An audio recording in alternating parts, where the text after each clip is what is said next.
Hello, I'm Mike, and this is Will. We are the Tabletop Donkeys. Hello. Bringing issue 79 of Warhammer 40,000 Combat Patrol magazine today. This issue came with part 1 of an Armoured Sentinel for our Astra Militarum Combat Patrol, but since it isn't fully completed yet, you'll have to wait a little while to see it in action. So in today's game, the Space Marines are returning to face off against the Genestealer Cults.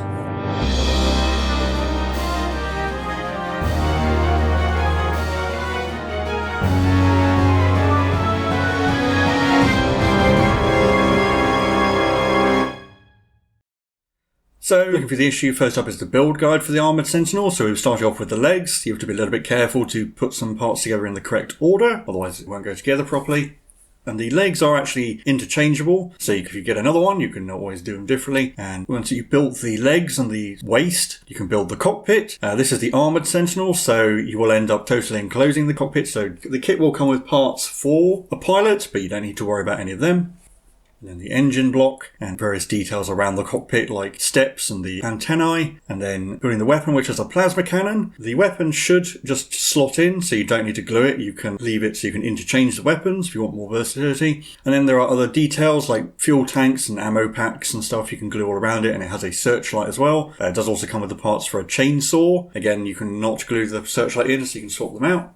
And then finally, the armoured plates that go around the cockpits to make it an armoured sentinel as opposed to a scout sentinel. And then painting guides, adding some more paints to the Eldari and later Votan combat patrols. So adding white scar highlights to all of the Eldar with their helmets and grey cloth, and Administratum grey highlights to their weapons. And any of the black parts on the Wraith Guard. The undersides of the bikes and the Farseer's spear. And you can see the gallery of the completed models. And then the Votan, where we have Uriel yellow highlights to their undersuits and any yellow parts of any armour on the bikes. And then white highlights on the underside of the Carl's cloak and any white beards you've painted. Again, there's a gallery for them there. And then a little short story where a small squad of Astra Militarum guardsmen from the 95th Guest 70 Rifles are facing off against the lower level cultists of a World Eaters warband. A little bit of a taster for the final combat patrol still to come. But that's the end of the issue content, so I'll hand you over to Will, where he can take us into today's game and also teach us the faction abilities for the Astra Militarum Combat Patrol. So of course, because the Sentinel is not yet complete, we won't be seeing it in this issue, but we do instead have the Astra Militarum faction ability, enhancements, stratagems and secondary objectives. So the voice of command faction ability we have seen before, so I can mostly skim through this, but this is keeping all the information in one place, where the officer model can issue an order in command phase, and you have 3 to pick from. And included with this issue, there is a set of order tokens on the back cover that you can cut out or photocopy to help you keep track of which unit has which order. And here are the 3 orders: move, move, move, which gives the unit plus 3 inches of movement; take aim, which improves the ballistic skill of their weapons by 1; and take cover, which improves the save characteristic of the unit by 1. And it is worth reminding you here that it does improve the characteristic on the data sheet. It's not a +1 modifier, it actually improves the base one, so it will stack with other things, like the bonus from cover, for example. And then the enhancements, secondary objectives from stratagems, and as usual we have just a little bit of background and how that be expressed in the lore. So as always, there are 2 options for the enhancement for the Cadian commander. The first is the command laurels, which allows the officer to issue an order to every model on the battlefield. So when the bearer issues an order, it is issued to all friendly Astra Militarum units on the battlefield, not just the single unit to which it is issued. And additionally, if the bearer is on the battlefield, you gain a CP in your command phase. Or the alternative is Gunnery Officer, which also gives you an extra command point in your command phase. And in addition, while a friendly artillery unit is within 6 inches of the bearer's unit, you can re-roll the die to determine the number of attacks made with any weapons in that unit. And both of the artillery weapons in the combat patrol have a variable number of attacks. And models in the artillery unit have the lone operative ability if they have not yet made any attacks. Then for secondary objectives, the default one is Hold the Line, where at the end of the opponent's turn you score 3 victory points if there are no enemy units wholly within your deployment zone that are not battle-shocked, or instead if there are none wholly within 6 inches of your deployment zone, you gain 5 victory points instead, so keeping the enemy away from your lines will give you points. Or you can choose Methodical Destruction, where at the start of the battle round you select an enemy unit, and if at the end of the battle round that unit has been destroyed, you gain 4 victory points. Finally, their stratagems, we have Send in the Next Wave, which costs 1 command point, which you use in the reinforcement step of your movement phase, and you pick a destroyed Cadian shock troops unit from your army, and add a new unit to your army identical to the destroyed unit and its original starting strength, and you set it up anywhere on the battlefield, wholly within 9 of your battlefield edge, and not within engagement range of any enemy units. So that lets you recycle destroyed Cadian shock troops units, essentially. There is Bring It Down, which costs 1 CP and you use in your shooting phase. And you pick an enemy unit and all of your units can reroll hit rolls against that enemy unit for the duration of that phase. And finally, Artillery Strike, which costs 2 command points. You use it at the start of your opponent's command phase, and you can only use it once per battle. You have to target an officer model, so your Cadian commander does have to be alive for you to use this. But until the end of the turn, the enemy's units have their movement characteristics halved, they have their advanced rolls halved, they cannot declare a charge, and they subtract 1 from hit rolls with ranged attacks. So it can completely cripple your opponent's army if used at the correct time, but you can only use it once per game, so you have to choose wisely when to do so. And as mentioned previously, on the back page there are some order tokens that you can cut out or photocopy. But obviously there is no game presented in this issue, so we'll instead be playing a full combat patrol game in our ongoing campaign. And for this we'll be going all the way back to issue 67, where we have a campaign game for the Genestealer Cults versus the Space Marines on Scorched Earth. We obviously just got the Genestealer Cults bonus unit, the Attilan Jackals, so it would be a good excuse to try them out, and we haven't seen the Space Marines for quite a while, and these two have not fought a matchup yet. So as always, we have the little background. Genestealer Cults have risen up, but there are Space Marines nearby who have been ordered to find and destroy the Xenos Uprising. And then, of course, on the back we have the campaign outcomes, and those obviously are relevant if you're playing through the campaign. Currently, both factions have 1 win from 3 games. The Genestealer Cults victory was their last game, so they are on a streak to potentially win the campaign by getting 3 if they win this game. So we'll get it all set up and get straight into it. Here we are set up for Scorched Earth, which is the only mission with diagonal deployment zones going from the corner to the centre of the board on either side. Space Marines are on the left, Genestealer Cults are on the right, and you can see there are 4 objectives, numbered 1 to 4 from the top to the bottom of the board from this perspective. We'll have a look at the Space Marines first. I've brought the Chaplain instead of the Librarian in Terminator armour, because we don't see him very often. He might actually be reasonably good against Genestealer Cults, because there's plenty of units he can beat up in melee, and it'll mean there's motorbikes on both sides, which is kind of fun. He's down here behind a piece of line of sight blocking terrain. In the centre of the board is the Infernus Marines, and then up towards Objective 2 is the Terminators. The Captain is obviously the Warlord. He's in Deep Strike, and he'll have the Champion Duelist enhancement giving him precision on his melee weapons, and I'll take the secondary objective where I get 2 victory points every time he kills a model. Over here we have the Genestealer Cults. You can see the majority of them here. So from left to right, as you can see, we've got the Rock Grinder contesting Objective 3. The Aberrants are behind the terrain, so they can't be seen. There's a squad of neophyte hybrids, and I've got the Attilan Jackals on the flank. And then the Magus, you can see, is off the board. I'm actually going to have her be on her own. So she set up a Deep Strike, and her enhancement, she'll have the Resonance Stave, so her melee weapon has anti-infantry 5-up and devastating wounds. While my secondary objective will be the default one, which is Rise Up, where I get victory points for each objective marker I control that has neophyte hybrids units within range of it. And then the other unit of neophytes is just towards the top of the board near Objective 1. And a reminder of the Scorched Earth mission. There are 4 objective markers, obviously. You gain 5 victory points for holding 1 objective in the end of your command phase, and 5 victory points if you hold more than the opponent. Additionally, at the start of your command phase, you can select an objective you control, and you can decide to raise it, in which case you will score 10 victory points for that objective, but it will be removed from the battlefield. You can only do that if there are no enemy units within 3 inches of it. And you can't raise the objective closest to your own deployment zone. For the Space Marines, that will be number 2. For the Genestealer Cults, that's number 3. So all that's left to do is roll up to see who gets the first turn. And the Space Marines have 1, so we'll be on to Space Marines turn 1. I'll put Oath of Moment on the Goliath Rock Grinder. We'll use that little Ultramarines token to denote which unit that is in this game. And then movement's very simple. The Terminators have moved out forward, the Infernus Marines advance, getting behind them, and the Chaplain's just alters his position slightly so he can actually see an Attilan Jackal from behind this terrain piece. But I think he's the only model who actually has line of sight to anything to shoot. They'll have 2 shots hitting on 4s because they have stealth. 1 hit, wounds on a 4. Does with -1 AP. 6 up armour. Nope, take a wound. And that'll be it for Space Marines turn 1. On to Genestealer Cults turn 1.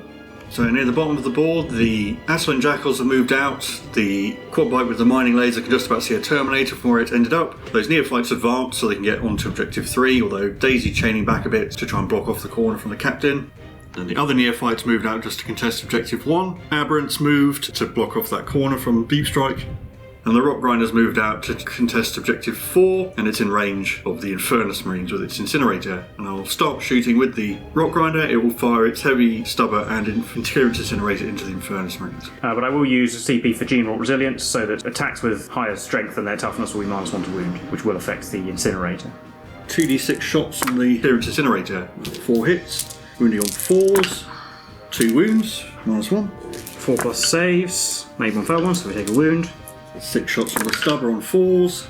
4 hits, wounding on 4s, getting 2. 3+ saves. Made both. From the Jackals, we'll just do a mining laser shot into the Terminators. Hits on a 4, it doesn't. And then it's sort of near-fights in Objective 1, we'll shoot at the Infernus Marines. I'll do their hybrid firearms first, because there's a Marine on wound. 6 shots on 4s, 2 hits, wounding on 5s. Nope.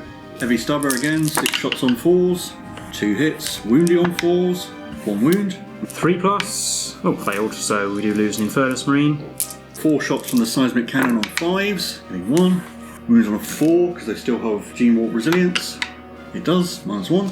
4+. Failed. D3 damage, 3. Kills him. In the charge phase, the Rock Grinder's going to try and charge the Terminators, just to try and hold them up, I think, basically. It gets a 7. 7 is just about enough to get it in range. So I will also spend a CP then to tank shock with it. 10 dice looking for 5 pluses. Only 2, so we don't kill anyone. But I will spend another CP for Gene Warp Resilience again, giving it -1 to wound. So 6 attacks on 3, 6 hits sustained. 6 hits plus 2 sustained. Wounding on 3s though, thanks to Gene Warp Resilience. Didn't matter, that's 8 wounds at -2. So 8 4+ saves. Failed 5, so that will be 3 dead in total. There's only leaves 2 Terminators left. And they have 6 attacks between them, hitting on 2s because it's the Oath Moment target, and re-rolling as well. Still managed to miss, wounding on 5s though. So 1 wound at -2 AP. 5 up armour. No, takes 2 damage. That brings us to the end of Genestealer Cult's turn 1. So we'll be on to Space Marines turn 2. Terminators need to make a battle shock test. They fail with a 5.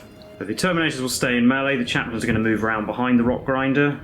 And I also spent a command point to secure Objective 2. And I also got 5 victory points for holding Objective 2 in my command phase. And then the Infernus Marines have moved out, not getting within 9 inches of the Neophytes, because I don't want them to return to the shadows and move away. But when they move, I'll overwatch with the Rock Grinder. The Incinerator gets 10 hits, wounding on 3s. That's 7 wounds at -1. 7 4+, failed 3, so we lose another Marine. And the Heavy Stubber on 6s, 3 hits. Wounding on 4s, oh, no wounds. So leaving only 2 Infernus Marines, and in the reinforcement step the Captain will arrive from Deep Strike. On to the shooting phase, we'll do the Chaplain shooting at the Attilan Jackals, and obviously he'll use Catechism of Fire to give himself devastating wounds. 2 shots hitting on 4s because of stealth. Oh, they both hit. 4s to wound, 6s is devastating, but re-rolling because of twin linked. So just 1 normal wound. With a 6 up, nope, only 1 dies. And the 2 remaining Infernus Marines are going to shoot at the Neophyte Hybrids. 2d6 hits, 7, wounding on 3s, only 4. 5 up armour, made once, 3 dead. And the Captain will shoot those hybrids as well. 4 shots on 2s. They all hit, wounding on 3s, 3 wounds. There are 2 over cover, so they got 4 ups. So one of them's dead, and then the other one's dead as well. So I do get 2 victory points from the Captain killing model. On to the charge phase, we'll start with the Chaplain charging the Attilan Jackals. He's in with a 7, finishing a charge like that. And then the Captain will charge those remaining Neophyte Hybrids. Needing a 9, but he gets a free reroll from his own special rule. Well, a 2 is no good. A 10 will do though. He makes it in like that. And I might as well fight with him first. 6 attacks on 2s, 5 hits, wounding on 3s. Only 2 wounds, but it'll just kill 2. So I get another 2 victory points. And the Chaplain has 5 attacks hitting on 2s, 3 hits, wounding on 3s. 2 wounds at -1. 6s, no, 2 more dead. Then it's my pick, so I'll do the Rock Grinder. 6 attacks on 3, 6s are sustained. So it's only 4 hits this time. Wounding on 2s, they all wound. 4+ invulnerable, only failed 1, so nobody dies. So then those Terminators can attack back, same as before, 6 attacks on 2s re-rolling. Still managed to miss once. 5 hits winning on 5s, 1. 5 up armour, nope, 2 more damage, it's down to 6. Neophyte's got 1 wound on the Captain, which he saved. The Jackal with a power weapon got a wound at -2 on the Chaplain, which will just be his 4+ invulnerable save. Oh, well, she failed though, so he takes the damage. So that brings us to the end of Space Marines turn 2. Where at the end of the turn, I have 2 Neophyte units in range of objectives. So I can roll a dice for both Neophyte units. On a 1 to 3 I get 1 VP, on a 4+ I get 3 VP. So that's a 1 and a 5, so I get 4 VP in total. And then we'll be on to Genestealer Cult's turn 2. So at the start of the command phase, I will burn objective 4 with the Rock Grinder. Yeah, it is controlled and there's no enemy units within 3 inches of it. Battleshock test for the neophyte hybrids fighting the captain. They fail, so I will use Insane Bravery to make them succeed, so I will hold objective 1. While the Jackals fail as well. Then after that, still hold 2 objectives, and I've burnt an objective, so I gain 20 victory points. Then in the movement phase, the Jackals are going to move away from the Chaplain. They will have to take Desperate Escape tests though, because they're battle shocked. 1s and 2s, I lose a model. I'll lose the one with the power weapon. These 3 remaining neophytes will fall back around the corner, so the Infernus Marines can't see them. The Aberrants will move up, so they can charge the Captain. The Rock Grinder will stay where it is, while the Magus will deep strike behind these oil drums.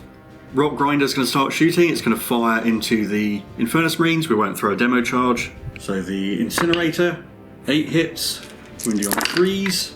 It's only 4 wounds on the last one. 4s. Oh, failed 3, they're gone. The other neophyte into the Chaplain. So 19 shots, some stubbers, firearms, and small arms basically on 4s. 7 hits, wounding on 5s. Oh, we got 4. 3+. Chaplain takes 2, he's down to 2. Crit Cannon on 4s, gets 4 hits, wounding on 3s. Get them in the box. 2 wounds at last one. 4s. Made both. And the Weber, 6 hits, wounding on 6s, which are devastating. 1 wound. Down to 1 wound remaining. Charge phase, the only charge is going to be the Aberrants into the Captain. And they roll an 8, which should be enough. So the Aberrants make it in, and they go first. And I'll spend a CP for General Resilience again. Yep, I'll roll for the unit leader because he's rarely alive. So 5 attacks from the heavy improvised weapon on 3s. And 3. Strength 6, so it's going to be wounding on 4s. 2 wounds at no AP. 2s. Oh, failed both, so that's 2 damage each. So he's down to 2 already. His tail hits, wounds on a 4 as well. No. 12 attacks from the hammers on 3s. 9 hits, wounding on 4s, that's the General Resilience. 5 wounds, -2. 4 pluses. Oh yeah, he failed 3, he's dead. I thought that would have killed him anyway. Well, I do get to attack with the Terminators before they get minced this time. 6 attacks on 2s, re-rolling. 6 hits. Wounding on 5s. Oh, they only managed 1 again. With a 5-up armour. Still can't make a save. I'll re-roll that. No, down to 4. Then it has 6 attacks back on 3s. 6 is sustained. 7 hits. Wounding on 2s. 5 wounds on last 2. 4s. Failed 2. So there's 1 left on 1 wound. And that'll be the end of Genestealer Cult's turn 2. But I'm going to concede at this point. I have 2 models left, each one on a wound. Don't hold any objectives. Captain's dead, so I can't get any more secondary. It's going to be a horrible loss on points, even if somehow these 2 models do survive. So yeah, definitely a Genestealer Cult victory, that one. We'll recap it for you now. Well, that was a full Combat Patrol game as part of issue 79 of Warhammer 40,000 Combat Patrol magazine. How did you think that went? Well, I think it basically all came down to the charge of the Rock Grinders to begin with. My tank shot was a bit disappointing. It then absolutely minced the Terminators. And we've seen in past games that the Terminators are the key unit for the Marines, and if they're held up and can't do any work, then it doesn't really matter. Yeah, that was the pivotal moment of the game, because if it hadn't killed any, or it only killed 1, or if it failed its charge and they charged it instead, with Oath of Moment and the stratagem, as we've seen before, they can easily take out a large, tough vehicle like that in one go. So the fact that they were completely neutered made the game, because there's nothing really that Genestealer Cults have to threaten the Terminators, except maybe the Aberrants, but they're a bit too slow to pin the Terminators down. And also the Rock Grinder did most of the work killing the Infernus Marines as well, because it kept shooting them with its incinerator. Yeah, and I could have been a bit overly aggressive to burn the objective as soon as I could, but that would have meant the captain would have had to stick around. They would have forced the Marines, if they wanted to get victory points for holding more, to hold towards the top of the board, and I would have held objective 3 and just got victory points from the rise up secondary. But yeah, I suppose maybe I could have had the captain on the board from the start of the game so he could start racking up victory points with his Stormbolter at the start, but I at least wanted to allow the possibility of dropping behind your lines. And I think in the first turn there weren't any neophytes to shoot anyway. The Chaplain did alright. I mean, he's likely to beat Atlas and Jackals in melee. He certainly had the potential to do more than that. He could easily fight one of the neophyte units and keep them busy, potentially take an objective off them if he kills enough. But he's still, with only having a 3+ save, he is vulnerable to being shot. Perhaps in hindsight, the best thing to do in the circumstance was actually just to park the Chaplain in the way of the Rock Grinder and sacrifice him to it, so that the Terminators could charge it and then destroy it afterwards, because the Terminators can then go on a rampage. But even then, still going to struggle for board control. Yeah, and to be honest, the Jackals, I think against the Marines, I'd probably always want the Acolytes anyway. I mean, there is the chance the Mining Laser can delete one of the characters or a Terminator, which does help, but at least in this game, having them scout isn't helpful because all the objectives are fairly close together, and it's just going to mean they're going to get charged by something. The Marines don't have enough board control to stop the Acolytes coming in somewhere annoying, plus the Acolytes can potentially respawn, so... And the Jackal's small arms is too short range and with no AP to really trouble Marines. But I think the Acolyte's mining tool is 3 damage as well, so that can actually kill a Terminator in one go, I believe. But that does mean that Genestealer Cults are on 2 victories in a row, so it'll be a little while before we see them again. Yeah, these factions now both played 4 each, so we've got a little bit of catching up to do with some of the other ones. We will be carrying on and sticking with this until the end. As always, let us know what you thought in the comments below. We've been the Tabletop Donkeys, and we'll see you in the next one. Bye for now.